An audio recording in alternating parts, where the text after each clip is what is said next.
Aqui no Rio Grande vejo soja e veneno e me dá vontade de me matar, do ponto de vista ideológico, porque eu não serviu para nada, não entenderam nada o que significava a luta social. Mas infelizmente eles são vítimas, né, da hegemonia do capital na sociedade. Então, se o soja dá mais lucro que criar galinha, o pobre camponês é sem soja, né? Que vai em grão, sem nenhum processo de industrialização, para boom e ganhar dinheiro. Então, nós agora estamos nessa formulação. É preciso um programa de reforma agrária popular, de novo tipo, que interessa a toda a sociedade, e evidentemente que esse tipo de reforma agrária necessitará um novo contexto político, social da nossa sociedade.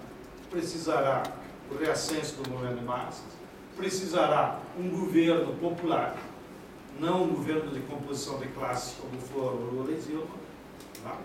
Mas não adianta também nós só sentar, cruzar os braços e dizer, não, só o socialismo salva, como algumas correntes de esquerda gostam de se autoflagelar. Tá? Não, nós acreditamos que é possível, apesar das circunstâncias, e construindo essa reforma agrária popular, na prática, nas áreas que nós vamos conquistando do latifúndio, aplicando a agroecologia, produzindo alimentos sadios, implementando agroindústrias cooperativadas, enfim, e acumulando forças para a classe trabalhadora nessa nova ideia da reforma agrária. Muito obrigado pela atenção.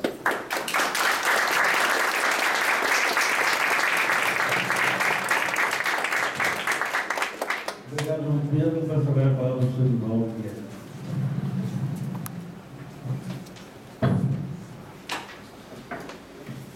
As apresentações já foram feitas no início, inclusive as razões pelas quais nós três estamos aqui nesta mesa. De vez em quando nós nos encontramos e cai lá. Com João Pedro, além da convivência no grupo de estudos agrários, nós tínhamos organizado a partir do extrato de Sociologia aqui da URGS, que foi acolhido na época, Associação de Sociólogos, hoje Sindicato de Sociólogos do Rio Grande do Sul. Durante um bom tempo, tivemos muitas andanças por aí, carro estragado no meio da estrada, no meio dos temporais, em todo incluindo, na época, para quem é mais novo, no início dos anos 70, foi quando eclodiu o problema a nível nacional dos indígenas, que passaram a requisitar o direito sobre as suas terras, e como eles estavam ocupadas, na época então chamávamos de intrusos, porque eram pessoas intrusidas nas áreas indígenas, sem nenhuma legalidade, sem nenhuma, enfim, legitimidade, e que os indígenas passaram a expulsar. Aqui no Rio Grande do Sul e Santa Catarina foram os estados que primeiro tomaram essas iniciativas. E, em parte, eu diria que a organização do próprio movimento de luta pela reforma agrária, as diversas organizações que se envolveram, que se envolvem entre elas do MST, resulta desse fato bem objetivo. Foram os indígenas que nos cutucaram, né, que deram aquele impulso naquele momento, no fim dos anos 70. Porém, tem histórias anteriores, no início dos anos 60, que provavelmente deverão ser rememoradas na Assembleia hoje, né, que é para comemorar os 10 anos da morte do Brizola, e não se pode falar de reforma agrária no Brasil sem lembrar o nome do Brizola do ponto de vista de impulsionador político dessa causa. Eu quero fazer algumas reflexões, não no caráter macro que o João Pedro colocou, que ele tentou situar o contexto que vivemos nas últimas décadas, mas assim, de abordagens, tanto quanto mais pontuais, analistas, e para um espaço acadêmico, em três aspectos. Primeiro, a questão historicamente, só por flashes, como é que se estruturou e que gera essa situação que o João Pedro descreve, de uma não burguesia com interesse nacional, embora sendo brasileira, etc., e os emperramentos que se dão em torno da chamada reforma agrária. No segundo momento, e junto com esse ligado algumas questões conceituais, que o João Pedro também tocou, e eu vou levantar de novo. Ele chamou aqui da classe camponesa, utilizou alguns conceitos, e que me parece que são fundamentais para um debate, para o entendimento, tanto do contexto de algumas décadas, como de hoje, como para uma perspectiva futura. E, por fim, eu vou dar alguns pitacos sobre também, já que isso foi colocado aqui, o João Pedro coloca uma perspectiva macro para pensar na continuidade da reforma agrária, e eu traria também alguns aspectos micros, ou seja, de situações que quem conhece um pouco os assentamentos, o que aconteceu nesses últimos anos, produzem reflexões que talvez possam compor uma perspectiva futura. Lembremos então, para pensar na questão histórica, que o Brasil foi colonizado por um Estado patrimonialista, isso é muito importante, centrado no poder político. Os próprios proprietários de terra não tinham poder político diretamente, o poder político advinha de uma concessão do rei, e as terras advinham da concessão do rei. Esse fato essa construção de um projeto histórico, de uma perspectiva, de um modelo de colonização é fundamental para entender o que aconteceu no Brasil, inclusive as diferenças desse país com outras da América Latina ou com os Estados Unidos, para ficarmos no nosso meio, né? Que não passaram pela mesma experiência, um pouco diferente. Nesse sentido, com o regime de concessão, o acesso à terra se consolidava por um empoderamento do dono. Se dava por uma fidelidade ao rei, ou por conquistas militares, ou por prestações de serviços especiais, ou por aceitar tarefas difíceis, como muitas vezes se faz aqui no Brasil, que se premia os inimigos e aos amigos no sacrifício. Eu me lembro que o Zé Vicente uma vez falou isso, que o Lula iria fazer o que o Getúlio Vargas fez. Getúlio Vargas fez muito isso, premiar os inimigos com postos no estrangeiro, em lugares onde não podiam incomodar, e o sacrifício e a tarefa difíceis para os amigos. Mas foi isso que aconteceu pelo Lula. Numa discussão dessa nós tivemos em algum momento Zé Vicente. Bom, nesse modelo de concessão, o Estado patrimonial tutela os donos de terra. E esses donos tutelam os outros, que é o caráter que nós temos do favor, a política do favor, que é considerado. Então, tutelado é por subtutela. E daí que não permite a criação de uma agricultura fora desse controle estritamente do Estado, patrimonialista. Então, a agricultura no Brasil, a pecuária se desenvolve dentro de rigorosos controles dessa natureza. E o campesinato, então, digamos assim, os donos de terra, eles passam a tutelar os que não têm terras, não donos de terras e de poder, né, para subordiná-los a um caráter político do Estado. Portanto, como eles eram subordinados ao político, e a fidelidade deles ao político lhe garantia a continuidade, porque havia risco de perder permanentemente, né, a guilhotina era permanente.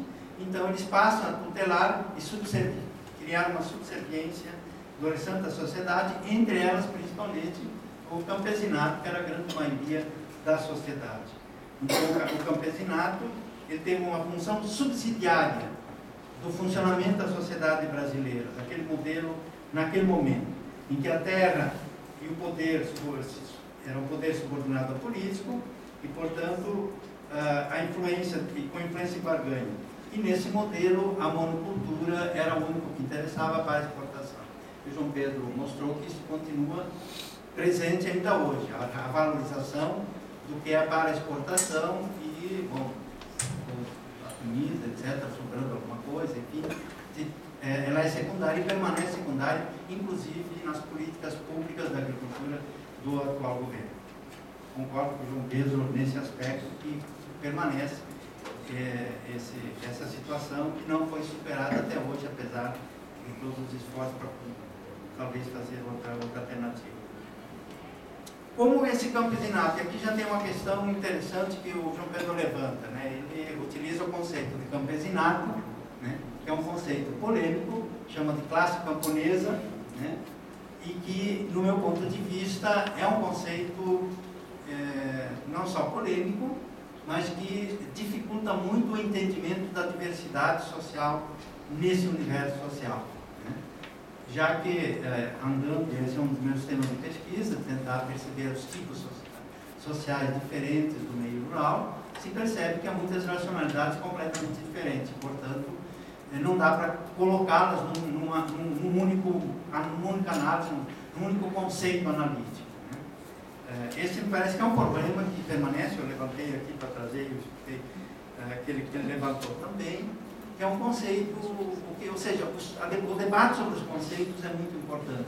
E essa é uma tarefa importantíssima, central da academia e não dos movimentos sociais, e, claro, eles também contribuem, participam do debate, mas não é a tarefa específica do movimento. A tarefa específica do movimento social é política, né, de levar para frente as mudanças, as transformações. As universidades têm que participar desse processo, calçando com o debate, com os conceitos, com a pesquisa, com a informação, com os dados. E a nossa universidade, a Universidade Brasileira, não dá para dizer que ela entrou muito tarde, com uma forma muito radical, porque a nossa universidade é tardia. Outro dia eu estava escutando, não recordo se era um ministro, alguém aqui, dizendo que a universidade, o sistema universitário brasileiro não tem 100 anos. Quando o argentino tem 400, o mexicano tem quase 500 anos. Só para dar os exemplos dos países aqui vizinhos. Então, essa eu acho que é uma questão que nós precisamos pensar não do ponto de vista meramente acadêmico, mas também político. Essa me parece que é uma função política central da universidade no que se refere à transformação, a uma busca de mudanças, e, portanto, como no caso do tema aqui em foco, permanece central até hoje. Surge a agricultura familiar, o que eu chamo agricultura familiar seria essa agricultura voltada para o mercado, ela se constitui para produzir mercadoria ou produtos, que o João Pedro chamou de imigrantes, agricultura de imigrantes. E parte tem razão, boa parte dessa agricultura familiar, comercial, na sua origem, ela teve o impulso dos imigrantes, foi para isso que eles vieram. Desde os açorianos no século XIX, que vieram para cá como um contraponto do latifúndio. O Império estava preocupado com essa monocultura, com esse modelo insustentável de 2, 3 produtos, e trouxe imigrantes que não teve assim grandes chances de sucesso no primeiro momento. Ele abre o mercado brasileiro, já no fim do Império, né, abre o país para receber imigrantes que têm esse caráter de vínculos com o meio rural, não necessariamente agricultores. Devemos entender que a imigração era um pacote. O imigrante vinha com o padre, como serradeiro, como costureiro, como alfaiate, etc, etc, etc. Então era um pacote que era transferido. O que, por exemplo, apareceu como proposta na década de 50, aqui no Brasil, de fazer a reforma agrária seguindo esse mesmo modelo de pacote. Eu tenho o programa da reforma agrária na Fazenda Sarandi, da época do Brizola, claramente esse modelo colonial, né, de criar uma espécie de agrovila, uma futura cidade, e ao redor dos assentados, produzindo coisas diferentes, mas cada um produzindo aquilo com um planejamento central. Né? Havia um planejamento do que cada um iria produzir. E aqui me parece que o João Pedro levanta com essa questão da reforma agrária, que isso não aconteceu na reforma agrária. Os agricultores foram em geral assentados e cada um foi produzindo o que quis, inclusive a tecnologia que eles decidiram. Eu já vou voltar a esse assunto do ponto de vista na relação com o Estado. Então a agricultura familiar ela aparece não como alternativa à grande propriedade. Veja que a camponesa, aquela tradicional, ela aparece como subsidiária. A familiar aparece como complementar. São conceitos diferentes. Né? Ela vem complementar o que o latifúndio monocultural não consegue produzir. E aí sim ela se volta para uma produção de alimento para o mercado interno. Que até hoje permanece um pouco essa dicotomia. Né? O João Pedro tem um tipo de crítica ao Ministério MDA, né, política. Eu acho que do ponto de vista pragmático, o MDA não tem feito um esforço, cumprido a sua tarefa de eliminar essa dicotomia, não do ponto de vista de não existir a produção para exportação, mas no sentido de talvez inverter as prioridades. Né? A ideia era um pouco essa na criação do MDA, Ministério do Desenvolvimento Agrário. Mas essa tarefa não está cumprida e eu não vejo que ele tenha possibilidade de cumprir isso a curto prazo, essa inversão de prioridades. Então, essa agricultura, já estou entrando na parte conceitual, para bem rápido, né? Para ficar apresentado. Tradicionalmente, a ideia de manter conceitos diferentes para as mesmas coisas é do interesse sempre do dominante. Eu vou dizer, por exemplo, no Brasil, pecuarista e agricultor. Esse é um conceito que a maioria das línguas não usa essa diferença. Depois, então, quando se percebeu que agricultor, ou seja, o não pecuarista do gado, poderia também ter essa importância, grande propriedade agrícola, etc., aí se acrescentou o conceito de produtor rural. Né? Então, tem o pecuarista, o produtor rural e o agricultor. E o agricultor foi sobrando para categorias consideradas não essenciais. Certo? Então, por isso que eu estou querendo insistir que a questão conceitual não é neutra, ela tem significados políticos também. Então, a gente, como nos anos 70, 80, o grande esforço de muita gente, muitos da academia, eu me engajei nesse esforço, também a partir da experiência de envolvimento nas lutas sociais, de tentar construir e clarear conceitos, ela é importante e é fundamental. Como eu vou dizer, ela tem um caráter político. Da mesma forma, camponês e agricultor familiar. Hoje você tem um pouquinho essa dualidade, como o agricultura tradicional e a agricultura moderna. O que é certo é que o camponês tradicional que vivia no Brasil no século XIX, e lá teve um debate sobre a reforma agrária naquela época, teve um debate sobre a modernização da agricultura, a Europa já tinha se modernizado em grande parte, ele, aparentemente, pelo menos no entendimento das elites políticas, ele não daria conta. Por isso a importação de imigrantes já com uma ideia de modernidade na cabeça, faltando as ferramentas, os instrumentos certos. Mas já vieram com a ideia de cooperativa, que é uma ideia moderna. João Pedro colocou isso, retomando essa parte. Então, nessa dubiedade conceitual, que é uma dubiedade no sentido de termos com os mesmos conceitos, dizemos coisas diferentes ou conceitos diferentes para dizer a mesma coisa, né? Ela me parece que é uma tarefa não cumprida ainda totalmente. Né? Se nós pensarmos o futuro da questão agrária, do ponto de vista das relações sociais, de uma reforma que atenda o que o João Pedro coloca, e eu concordo com ele, prioritariamente o interesse social ao interesse econômico, né? Que é uma disputa conceitual já bastante antiga nos movimentos sociais, na academia, que é que predomina na reforma agrária o interesse econômico e social. Eu lembro que aqui nessa universidade se discutiu muito isso, né? Com as tendências diferentes, com os entendimentos do que é o desenvolvimento, porque por trás disso é um conceito de desenvolvimento, por trás desse debate. Eu concordo plenamente que o interesse social tem que prevalecer sobre o econômico, já que não se trata mais de uma destruição de um modelo, seja ele feudal, ou seja ele do tipo concentrador, monárquico português. Isso já não está mais na pauta. A pauta hoje está de um desenvolvimento que consiga garantir os interesses sociais da maioria, tanto não só do ponto de vista do bem-estar, mas do ponto de vista também de condições de trabalho, de tipo de alimentação. Bom, eu não vou me deter no tema, se poderia pensar que cada categoria social tem conceitos diferentes sobre a terra. Me parece que o foco hoje da reforma agrária, o João Pedro deixou entender isso, eu não sei se ele quis dizer exatamente isso, o João Pedro depois poderia esclarecer, ele deixa de ser a distribuição de propriedade ao sem terra, mas ele passaria a ser um debate sobre o uso da terra. E aí se passa a discutir o modelo de como vai ser o assentamento, que pode ser diferente de um lugar para outro. Isso me parece muito importante, centrar no uso, não necessariamente na propriedade. Porque nesse processo de propriedade também teve um conflito muito grande entre nos que defendiam a reforma agrária, nas lutas sociais, que foi os diversos modelos de assentamento. Se passou de uma ideia de reforma agrária burguesa, que é aquela que já foi colocada pelo João Pedro, para uma reforma agrária de tipo socialista, coletivizada, ou uma reforma agrária do tipo, digamos, reprodução da agricultura familiar do modelo que a gente conhece aqui no sul do Brasil. Isso foi uma questão muito importante, porque praticamente nunca se chegou a um consenso sobre isso, né? Havia as defesas diversas. A politização da reforma agrária do ponto de vista de como essa reforma ela tem que conduzir a uma mudança da macro-sociedade, da política, do modelo de desenvolvimento brasileiro.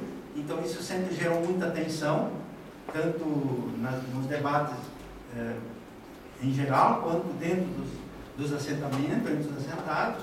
Sabemos que a grande maioria dos assentados que eles queriam era terra assim, né, João Pedro? Aquele pedaço de terra e aí sobreviver.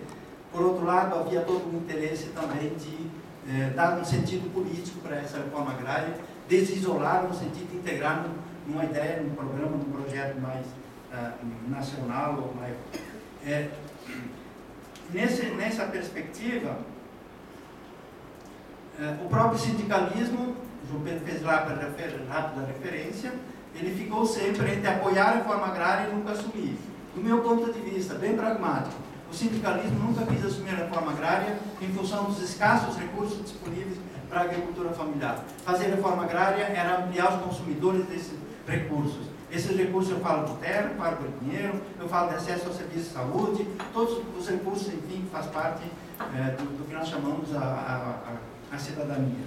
Então o sindicalismo nunca se engajou porque ficou com medo de perder esses escassos recursos que tinha. Porque em outros lugares o sindicalismo se engajou e fez, levou para frente a reforma agrária. E por que isso aconteceu? E eu já vou terminando. Tem muito a ver com o Estado.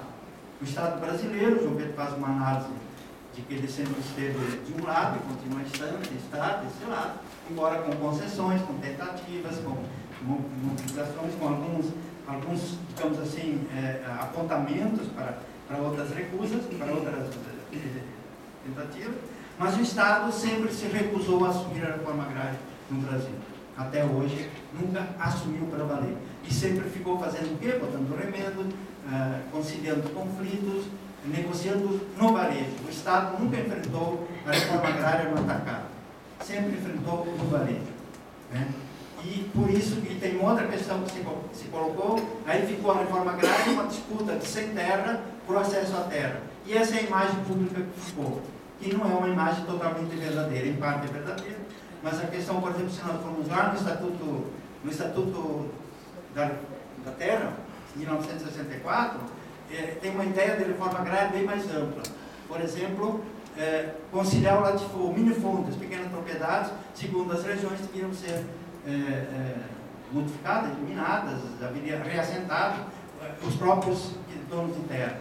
A questão de áreas improdutivas, a questão de áreas de atividade. Ou seja, então, essa relação de uma reflexão de um planejamento ambiental com a ocupação social e econômica da terra não foi retomada ainda. E ela deverá fazer parte, necessariamente, de uma agenda futura da reforma agrária.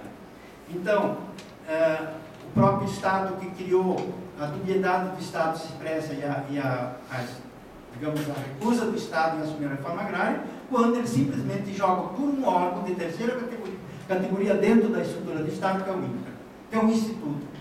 Entrega ao INCRA. O INCRA foi feito para medir terra, para resolver conflitos de terra, e não para fazer assentamento.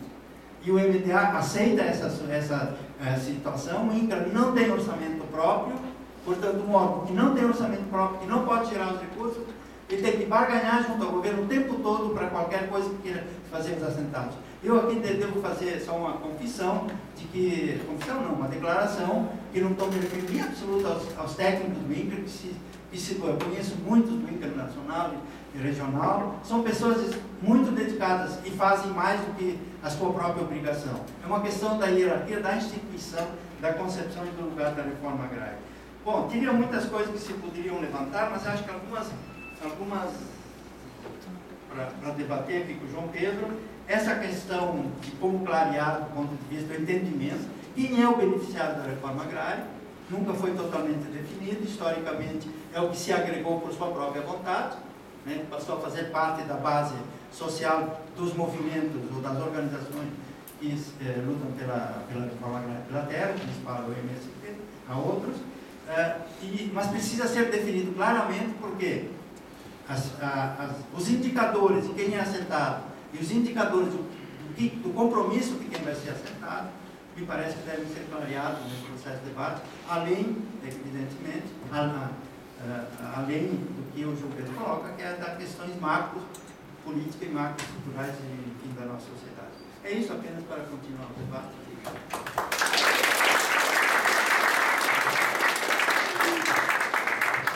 Bom, nós temos tempo para perguntas, tem o microfone disponível.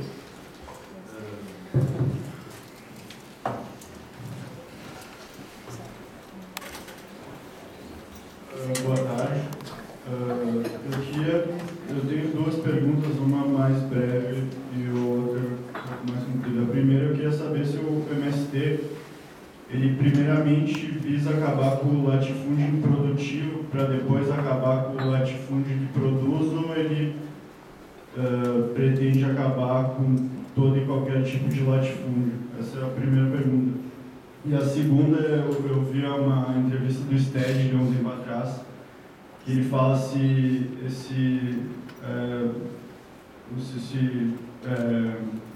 o PSDB assumir, né, com o Aécio Neves, isso vai ser um retrocesso para a democracia do Brasil. E tu acabou de falar também que o atual governo do PT e os três poderes, eles barram a reforma agrária.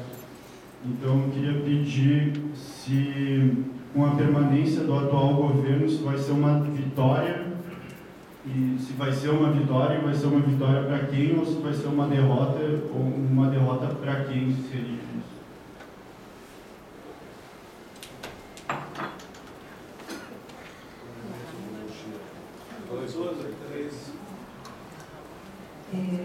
Eu queria fazer uma pergunta para a mesa.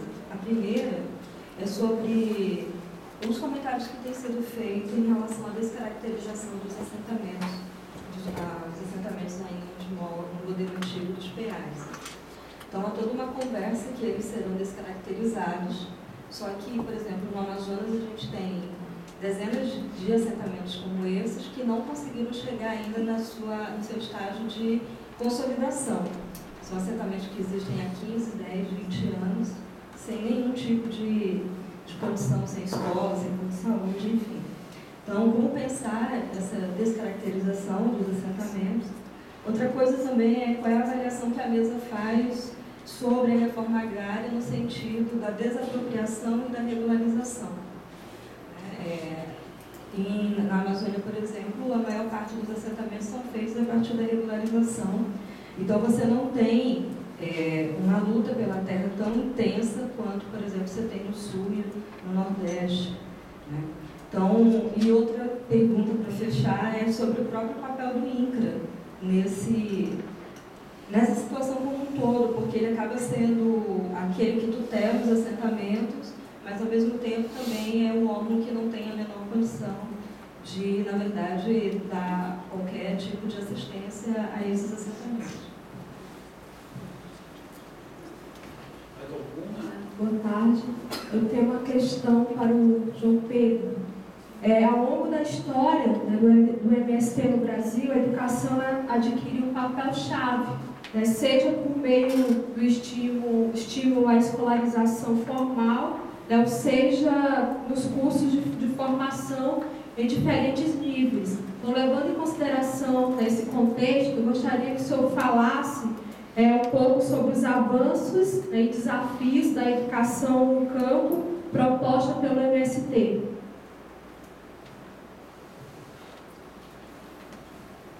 Depois, aqui já temos mais uma palestra, né? Era previsível que as questões fossem mais interessantes do que a exposição. Como são muitas, para não aborrecer, vou comentá-las de maneira sucinta, evidentemente que não tenho a pretensão de aprofundar, não há tempo hábil e nem é o formato desse tipo de seminário.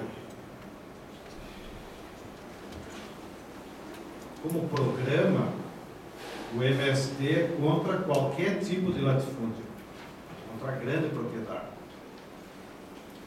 recuperando aquilo que já falamos aqui, de que deve haver, e é isso que está na Constituição, uma condicionante que a propriedade da terra só se justifica se ela cumpre uma função social, ou seja, se a forma como ela é utilizada interessa a toda a sociedade e não ao seu pretenso proprietário.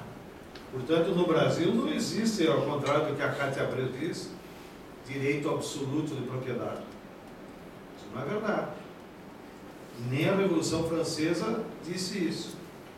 De maneiras que ela até ainda antes da Revolução, né, tem que avisar ela que houve uma revolução burguesa que criou novos paradigmas da propriedade. Agora, do ponto de vista da correlação de forças atual, pela força que nós temos que atuar mais sobre os latifúndios improdutivos, porque é isso que nos permitiria ter vitórias. Tá? E somente por esse critério nós já teríamos no Brasil, classificados pelo INCRA e pelo IBGE como grandes propriedades, em geral no Brasil acima de 1.000 hectares, improdutivas, nós já temos ao redor de 120 milhões de hectares. Portanto, se houvesse uma reforma agrária no Brasil clássica que afetasse os 120 milhões de hectares e aplicasse o conceito que está na Constituição, já faltaria sem terra. Isso não as terras não usadas ainda. Não, só o que é grande propriedade, portanto legalizada, incorporada ao patrimônio e que são mal utilizadas. Bom, improdutivas. Sigo ainda na questão da terra para depois ir na política. Nós, e o Evaldo tem mais propriedade para comentar sobre isso. Reforma agrária, ela necessariamente precisa de desapropriação da grande propriedade. Porque é a única forma de você desconcentrar a propriedade, de você democratizar. Tá?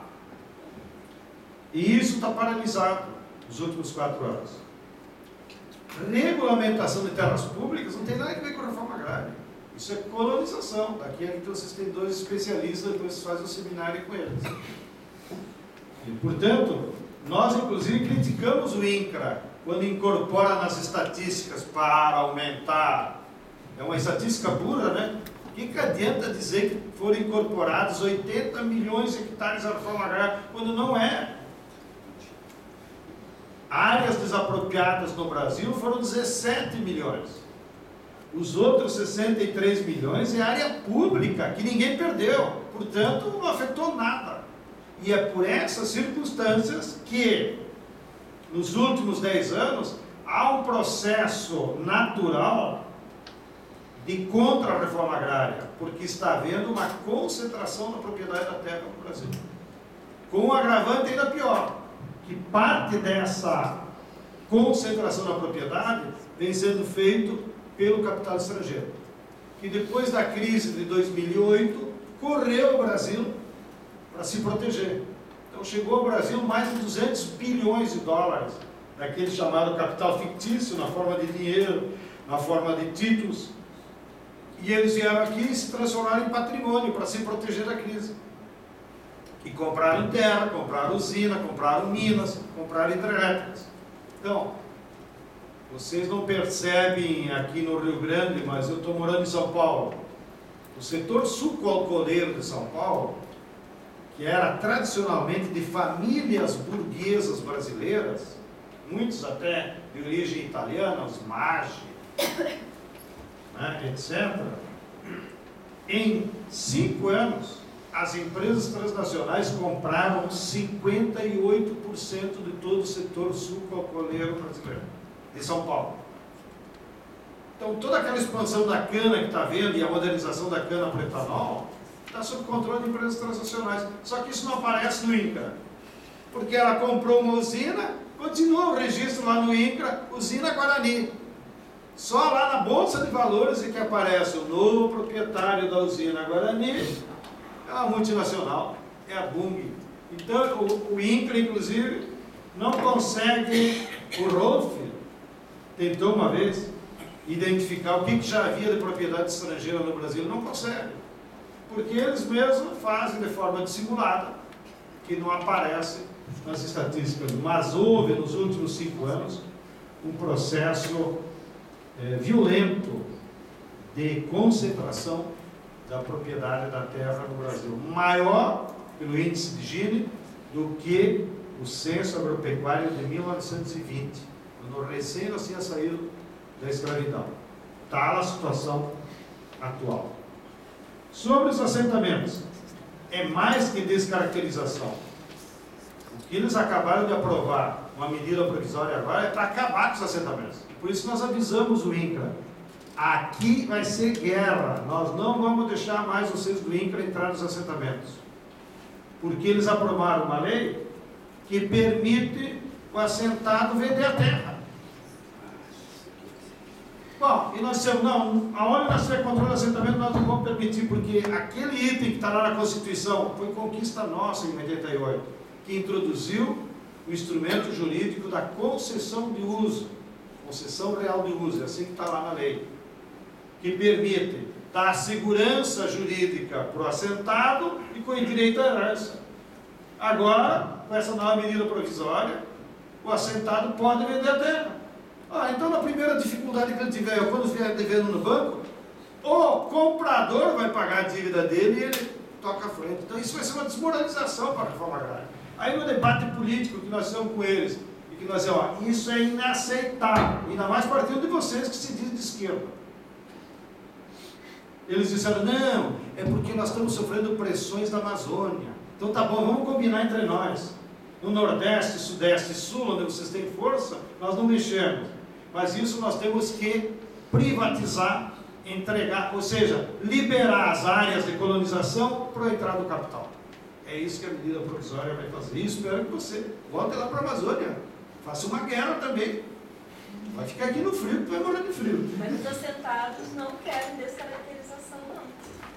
Bom, essa é a contradição que tomara eles enfrentem. Mas nós sabemos que entre os assentados, muitos já venderam, aquela história toda.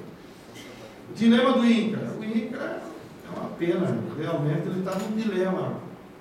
Ele sim está descaracterizado. Por quê?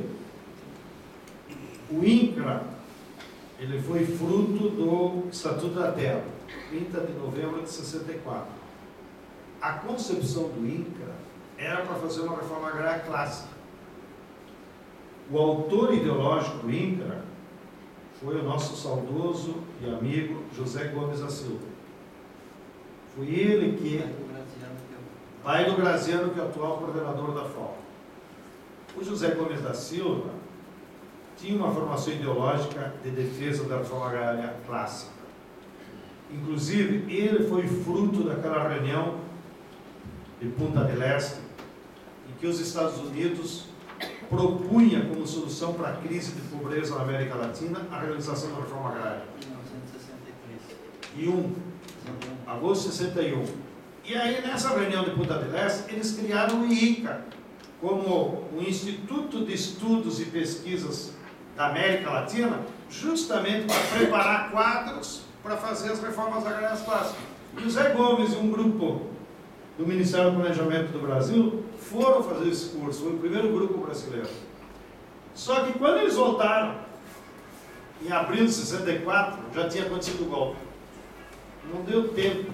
Mas mesmo assim, Castelo Branco, que também era influenciado pelos americanos, quando ele se dispôs a fazer uma lei de reforma agrária, ele chamou essa equipe. Então, o Estatuto da Terra e o INCRA, na sua gestão, eles foram gestados por uma equipe fora do tempo, porque a equipe estava sendo preparada para fazer uma reforma agrária clássica. Quando eles chegaram, já era ditadura. Então, ficou uma lei fora do tempo. Bem, na prática, daí, já houve a primeira metamorfose do INCRA. E a lei dizia uma coisa, e os militares, depois do assassinato do Marechal Castelo Branco, usaram o INCRA para outra coisa. E incluíram a letra C, colonização. E o INCRA se transformou apenas no instrumento de colonização. Depois, na redemocratização, o Tancredo, muito sábio, colocou Zé Gomes, do presidente do INCRA, que era justamente para voltar a fazer a reforma agrária clássica. Mas não deu tempo. O Tancredo morreu, assumiu o Sarney.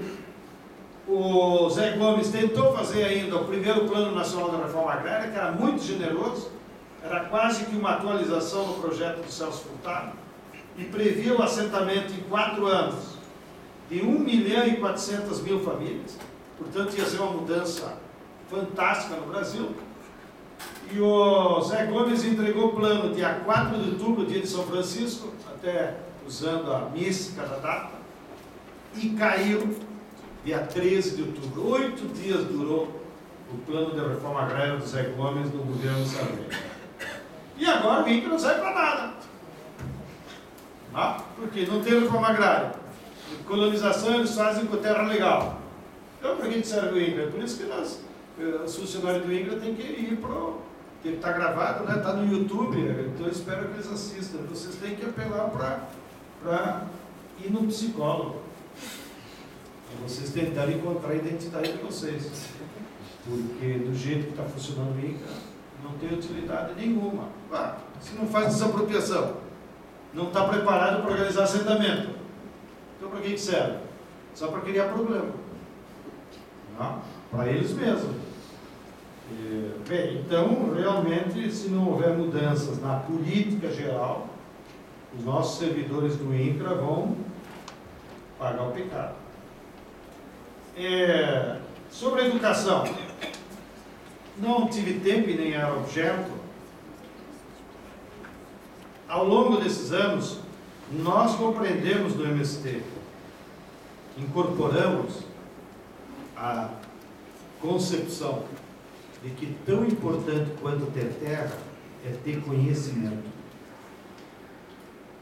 E compreendermos que só o conhecimento liberta verdadeiramente as pessoas.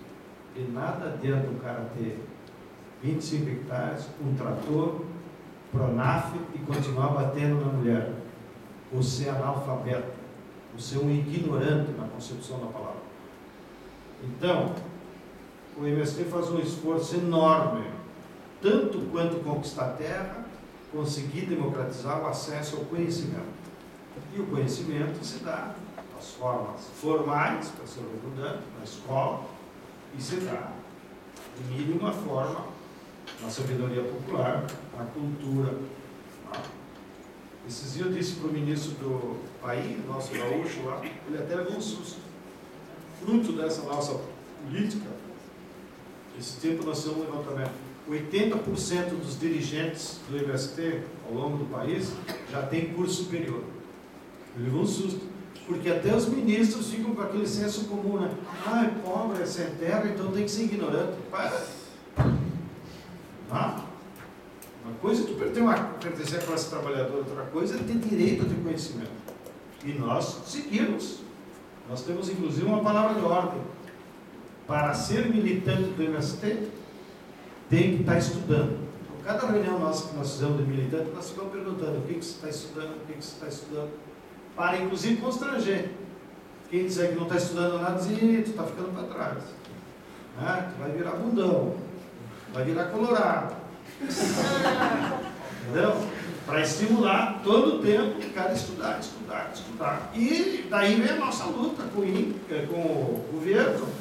Aí conquistamos o Pronera, que já tem 15 anos, que é uma metodologia de acesso ao ensino superior na forma de alternância. E essa foi a grande sacada que nós aprendemos com as igrejas, que vinham lá das escolas agrícolas familiares, que adequavam o ensino médio e ensino fundamental ao ciclo agrícola, e nós adequamos a alternância agora ao ensino superior. Estamos convencidos disso, porque o sujeito, se ele sair lá do assentamento e vier 4 anos estudar direito, 5 anos estudar direito na URGS, quando ele se formar advogado, ele não volta mais. Agora, se ele for estudar direito na forma de alternância, fica 2 meses aqui estudando, volta 2 meses para lá, ele não perde as raízes. E ele vai aplicando seus conhecimentos na realidade, vai fazendo estágio com os problemas lá na comunidade, e assim vai. E assim todas as profissões. Então, nós temos convênio hoje com 42 universidades para cursos superiores. Estávamos cochichando no corredor, quem sabe, amanhã depois montamos um curso de especialização aqui com o Instituto, quem sabe um curso de especialização em questão agrária, e misturamos metade dos alunos de assentamentos, metade de alunos de vocês, na forma de alternância, uma semana por mês, um fim de semana, para viabilizar essa coisa. Sobre o tema dos conceitos, o Evaldo se referenciou várias vezes, eu queria aproveitar para fazer propaganda. Talvez tenha sido uma das grandes, modéstia à parte, contribuições que o MST ajudou a articular junto com a Fiocruz, que é uma universidade que, embora tenha um foco mais voltado para a saúde pública, mas é uma universidade com uma vocação popular. Tem muitos professores e quadros vocacionados para o compromisso popular. Nós fizemos uma parceria com a Fiocruz, reunimos mais de 100 intelectuais comprometidos com a classe trabalhadora de todas as áreas e construímos o Dicionário de Educação no Campo. No Dicionário de Educação no Campo tem mais de 100 conceitos fundamentais para entender a questão agrária no Brasil. Claro que nós não íamos botar lá Dicionário de Questão Agrária, porque daí ficava meio desfocado para a própria Fiocruz. Então, o Dicionário de Educação no Campo ficou um genérico mais palatável para a academia. Mas o conteúdo dele são 100 conceitos desenvolvidos cientificamente, cada conceito tem 8 páginas com bibliografia, etc., que nós consideramos, para entender a realidade agrária brasileira, é fundamental para a nossa militância e para os professores em geral. Então, esse dicionário está disponível lá na página da Fiocruz. Agora sempre é chato ler na internet, mas se alguém quiser ele de forma impressa, o custo é apenas da gráfica, porque todo o trabalho foi voluntário, dos intelectuais, dos revisores, dos funcionários lá da Fiocruz, e ele custa hoje R$50 um livro de 800 páginas. Então, quem tiver interesse, entra lá na página da editora Expressão Popular e eles mandam pela internet para vocês por R$50. E quem não tiver os R$50, entra na página da Fiocruz e vai encontrar lá Dicionário de Educação no Campo. Por último, a política. Foi você, né? Em quem que você vai votar?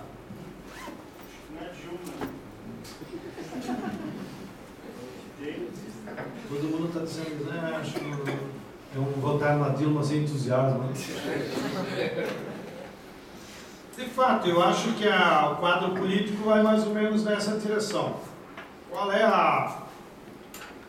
o diagnóstico que você mesmo fez? A classe dominante brasileira é muito esperta. Não é por nada que ela manda há 500 anos.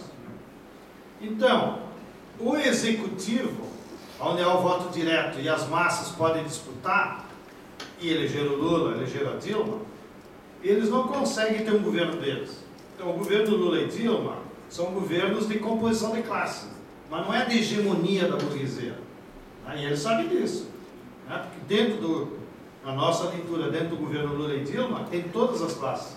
Desde o Meirelles lá dos banqueiros, até o beneficiário da Bolsa Família que se vê no governo. Então, é um governo de composição de classe. E a burguesia não tem hegemonia. Então, ela tem que sempre compor os seus interesses, fazer pressão. Já no legislativo, a burguesia tem hegemonia completa. Então, tudo que ela não consegue com o executivo, ela vai lá no legislativo e passa a goela abaixo. Tá? Todo mundo sabe aí o caráter conservador do nosso Congresso. E o caráter conservador dos partidos. Eu me admiro a ilusão do PT achar que o PMDB vai votar na Dilma. Nem o PMDB do Rio Grande do Sul, que é o mais